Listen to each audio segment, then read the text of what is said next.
Hello students, welcome to learn easy maths and arts classes.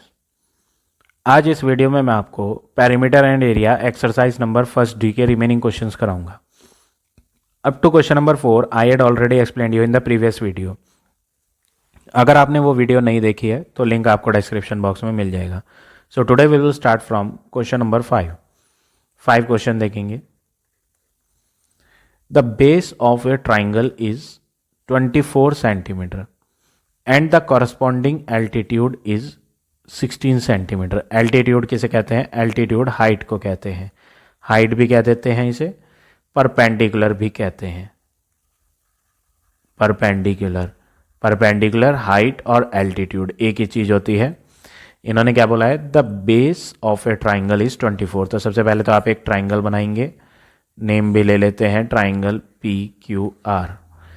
इसका जो base है, base मतलब नीचे वाली साइड कितनी है? 24 सेंटीमीटर है। और एल्टीट्यूड मतलब हाइट। हाइट होता है सबसे टॉप पॉइंट की ग्राउंड से जो परपेंडिकुलर डिस्टेंस है। ये जो हाइट है, ये हाइट आपकी 16 सेंटीमीटर है। तो आप यहाँ पर एरिया ऑफ ट्राइंगल फाइंड करेंगे। एरिया ऑफ ट्राइंगल फार्मूला होता है half into base into height.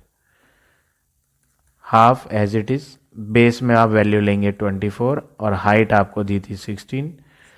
तो 2 8 जा 16, 8 इंटू 24 करेंगे तो ये हो जाएगा 8 4 जा 32, 3 8 2 जा 16 प्लस 3 19, 192 सेंटीमीटर स्क्वायर। तो यहाँ पे आपने एरिया ऑफ ट्राइंगल फाइंड कर लिया। अब आगे क्या बोला है? The area of a rhombus is equal to the area of a triangle. तो आप यही लाइन लिखेंगे, क्वेश्चन में गिवन है area of rhombus. Equal spelling नहीं दी थी, आप यहाँ साइन बनाएं इक्वल की जगह, इक्वल की स्पेलिंग की जगह आप यहाँ इक्वल का साइन बनाएंगे। Is equal to the area of triangle. Area of triangle का आंसर हमने फाइंड कर लिया था, तो एरिया ऑफ ट्राइंगल के नीचे आप इसका आंसर लिख दें 192 centimetre square. Area of rhombus का फार्मूला लिखें half into first diagonal into second diagonal. अब क्वेश्चन में बोला था one of the diagonal of the rhombus is 20। कोई सा भी एक डायगोनल रोम्बस का, डायगोनल ऑफ रोम्बस दिया है, कितना दिया है? 20 सेंटीमीटर। तो ये जो डायगोनल है हम इसके आगे लिख देते हैं, ये फर्स्ट डायगोनल है तो ब्रैकेट में हमने यहाँ लिख दिया 20 सेंटीमीटर कौन है? D1 की वैल्यू है। तो हाफ इंटू D1 की वैल्यू 20। सेकेंड डायगोनल हमें पता नहीं है, find the length of the other diagonal. Question में पूछा है कि दूसरा डायगोनल आप बताओ कि कितनी लेंथ का होगा। तो यहाँ पर आपको 2 से 20 को कट कर देना है 10 टाइम। 10 जो यहाँ मल्टीप्लाई में है वो डिवाइड में आ जाएगा, तो D2 equal to 192 divided by 10। और जब आप इन्हें डिवाइड करोगे तो पॉइंट में आंसर आ जाएगा 19.2 सेंटीमीटर। तो ये हो गया आपका फाइनल आंसर क्वेश्चन नंबर 5 का। अब आ जाते हैं नेक्स्ट क्वेश्चन पे, क्वेश्चन नंबर 6 क्वेश्चन में क्या कहा है? The height of the parallelogram is twice its base. मैं यहां एक पैरेललोग्राम की फिगर बना लेता हूं, ABCD। ये पैरेललोग्राम की बेस हो गई और इसी बेस पर आपको हाइट बनाना है परपेंडिकुलर। ये है आपकी हाइट। क्वेश्चन में क्या कहा है? जो हाइट है पैरेललोग्राम की वो ट्वाइस है। ट्वाइस का मतलब दुगना है। किसके दुगना है? AB की दुगनी है। तो यहाँ पर आपको हाइट ऑफ द पैरेललोग्राम बता दिया है कि हाइट ऑफ पैरेललोग्राम क्या है? ट्वाइस है, दुगनी है। तो सबसे पहले आप क्या करेंगे? Let base is equal to, मान लेते हैं बेस की वैल्यू x है। क्यों? क्योंकि कहीं पे भी क्वेश्चन में ना तो बेस दिया है और ना ही हाइट दी है। हाइट के बारे में हिंट जरूर दिया था कि हाइट जो है वो दुगनी है बेस की, लेकिन बेस कितनी है वो नहीं बताया। तो मान लिया कि बेस x है तो हाइट जो है वो दुगनी है। तो दुगना का मतलब x का डबल लेंगे तो वो हो जाएगा 2x। अब आगे क्या बोला है? Area of parallelogram is 450 centimetre square. तो आप यहाँ लिख दें एरिया ऑफ पैरेललोग्राम गिवन है 450 centimetre square. Area of parallelogram का फॉर्मूला लिखेंगे। एरिया ऑफ पैरेललोग्राम होता है बेस इंटू हाइट, और इक्वल में आपका क्या है 450 सेंटीमीटर स्क्वायर।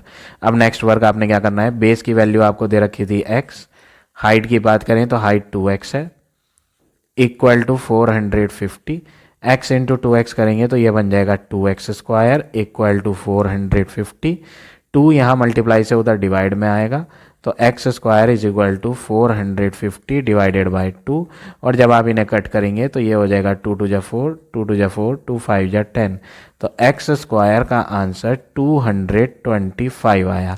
स्क्वायर हटाकर हम राइट हैंड पे स्क्वायर रूट ले लेंगे 225, और जब आप इसका स्क्वायर रूट फाइंड करेंगे तो आंसर आ जाएगा 15, तो x की वैल्यू आ गई 15, यानी बेस कितना है, बेस हमने x माना था तो बेस की वैल्यू आ गई 15 सेंटीमीटर। हाइट हमने कितना लिया था, हाइट लिया था 2x, यानी 2 मल्टीप्लाई 15 दैट इज 30 सेंटीमीटर। तो ये हो गया आपका फाइनल आंसर क्वेश्चन नंबर 6 का। अब आ जाते हैं नेक्स्ट क्वेश्चन पे, क्वेश्चन नंबर 7 क्वेश्चन में यहाँ पर आपको एक फिगर दी हुई है, ये आपको फिगर दी है, क्वेश्चन में बोला है A B C D is a rectangle. ये जो ए बी सी डी है ये एक रेक्टेंगल है, तो आपको यहाँ लिखना है लेंथ ऑफ रेक्टेंगल कितनी दी है। फिगर में अगर आप देखें तो लेंथ ऑफ रेक्टेंगल आपको नज़र आ जाएगी। A B C D figure मैं यहाँ बना लेता हूँ अलग से, ए बी सी डी, ये जो लॉन्गर साइड है ए बी ये लेंथ है 20, तो लेंथ ऑफ रेक्टेंगल कितनी दी है 20 सेंटीमीटर। ब्रेड्थ की बात करें, ब्रेड्थ ऑफ रेक्टेंगल ये वाली साइड ब्रेड्थ है, ये भी हमें पता है कितनी है 15 सेंटीमीटर। तो आप यहाँ से एरिया ऑफ रेक्टेंगल बनाएंगे। एरिया ऑफ रेक्टेंगल का फॉर्मूला होता है area of rectangle is equal to L into B, length into breadth. Length है आपकी 20, ब्रेड्थ है आपकी 15, तो आंसर आ जाएगा 300। एरिया है तो सेंटीमीटर स्क्वायर, तो हमने यहाँ पूरे रेक्टेंगल का एरिया फाइंड कर लिया। अब आपको यहाँ फिगर में मैंने यहाँ जो फिगर बनाई है इसमें शेडेड पार्ट दिखाई नहीं दे रहा है, क्वेश्चन में आपके बुक में यहाँ शेड हुआ है, तो आपको ये शेडेड पार्ट का एरिया फाइंड करना है। तो शेडेड पार्ट का एरिया निकालने के लिए आपने एरिया ऑफ रेक्टेंगल तो फाइंड कर लिया। ये जो बीच में फिगर है इसका नेम दे देते हैं, मैं इसे नेम डाल के लिख देता हूँ, this is figure P Q R S. ये जो पी क्यू आर एस है ये एक पैरेललोग्राम है, तो हम यहाँ पर एरिया ऑफ पैरेललोग्राम फाइंड करेंगे। एरिया ऑफ पैरेललोग्राम, कौन सा parallelogram, P Q R S, P Q R S. ये जो parallelogram P Q R S है इसका फार्मूला होता है, पैरेललोग्राम का formula base into height. Area of parallelogram base into height, तो यहाँ पर बेस वो होगा जिसके ऊपर 90 डिग्री बना हुआ है, तो अगर आप फिगर देखें तो ये वो लाइन है जिसके ऊपर 90 डिग्री का एंगल आ रहा है, तो क्यू आर बेस है जो कि 8 सेंटीमीटर है क्यू आर। इंटू हाइट की बात करें, हाइट ये है आपकी एस से लेकर ये सीधी आ रही है नीचे, इसको नेम दे देते हैं M, Q R into S M. S M की वैल्यू कितनी है 6, क्यू आर की वैल्यू कितनी है 8, तो 8 इंटू 6 करेंगे तो 48 सेंटीमीटर स्क्वायर हो गया पैरेललोग्राम का एरिया। अब ये पैरेललोग्राम अनशेडेड है, तो इसको आप क्या कर देंगे, अनशेडेड पार्ट को माइनस कर देंगे, तो आपको फाइनली फाइंड करना क्या है क्वेश्चन में, area of shaded portion find करना है। क्वेश्चन में कहा था find the area of the shaded portion, तो area of shaded portion is equal to बड़े फिगर में से, बड़ी फिगर कौन सी है, rectangle, area of rectangle minus area of parallelogram करेंगे। रेक्टेंगल का एरिया था 300, पैरेललोग्राम का एरिया था 48, और जब आप 300 में से 48 को माइनस करेंगे तो ये हो जाएगा 252 सेंटीमीटर स्क्वायर। तो ये हो गया आपका फाइनल आंसर क्वेश्चन नंबर 7 का। अब आ जाते हैं नेक्स्ट क्वेश्चन पे,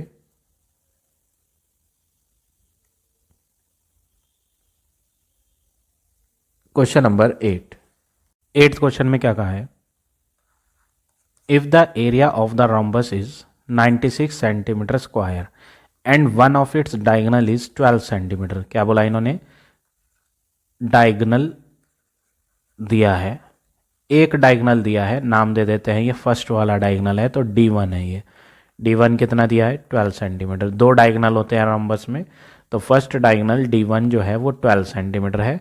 और एरिया ऑफ रोम्बस भी दिया है, area of rhombus 96 centimetre square. तो सबसे पहला वर्क क्या है आपका? एरिया का फॉर्मूला लगाएं। एरिया के नीचे एरिया का फॉर्मूला होता है half into first diagonal into second diagonal और इक्वल में 96। अब अगला वर्क क्या करना है? Half into first diagonal D1 जो है वो 12 है और सेकेंड डायगोनल D2 आपको फाइंड करना है, ये आपको मालूम नहीं है। इक्वल में आपका आंसर है रोम्बस का 96। अब 2 से 12 को कट करेंगे 6 टाइम, 6 जो मल्टीप्लाई में है वो राइट हैंड पे डिवाइड में आएगा, तो 96 डिवाइडेड बाय 6 और इन्हें कट करेंगे तो 6 1 जा 6, 6 6 जा 36। तो सेकंड डायगोनल की लेंथ आ गई 16 सेंटीमीटर। क्वेश्चन में क्या बोला है? Find the length of the other diagonal. तो हमने length of other diagonal find कर लिया D2 जो कि कितना है? 16 सेंटीमीटर। अब क्वेश्चन में ये भी बोला है फाइंड इट्स पेरीमीटर ऑल्सो। किसका पेरीमीटर फाइंड करना है? रोम्बस का पेरीमीटर फाइंड करना है। तो सबसे पहले तो मैं यहाँ रोम्बस की फिगर बनाऊंगा। रोम्बस 4 साइड इक्वल होती है रोम्बस में।